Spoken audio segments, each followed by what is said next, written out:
బంగారం బగబగ మండుతుంది. ఆకాశమే హద్దుగా దూసుకుపోతున్న పుత్తడి ధర మరో రికార్డుకు చేరబోతున్నదా అంటే ప్రస్తుత పరిస్థితులు చూస్తుంటే ఇది నిజమేననిపిస్తుంది.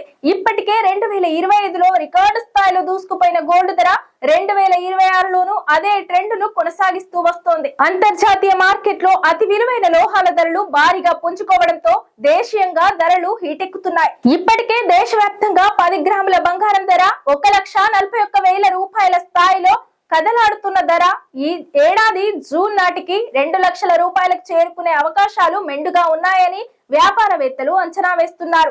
అంతర్జాతీయ మార్కెట్లో ఔన్స్ గోల్డ్ ధర ప్రస్తుతం $4,500 స్థాయిలో ఉండగా ఈ ఏడాది మార్చి నాటికి $5,000 తాకే అవకాశాలున్నాయని హెచ్ఎస్బిసి కమోడిటీ అంచనా వేస్తుంది. దీంతో దేశీయంగా ధరలు 2 లక్షలు తాకిన ఆశ్చర్యపోవాల్సిన అవసరం లేదని వారు పేర్కొంటున్నారు. గత నెల చివరిలో గోల్డ్ ధర నూతన గరిష్టాలను తాకిన విషయం తెలిసిందే. 1979 నుంచి ఇప్పటి వరకు ఒక ఏడాది భారీగా పెరిగిన ధర 2025లో 64% రిటర్నులు పంచింది. అలాగే 2023 నుంచి ఇప్పటి వరకు 140% ఎగబాకింది. 2025లో పలు దేశాల సెంట్రల్ బ్యాంకులు 900 నుంచి 950 టన్నుల మేర పసిడిని కొనుగోలు చేశాయి.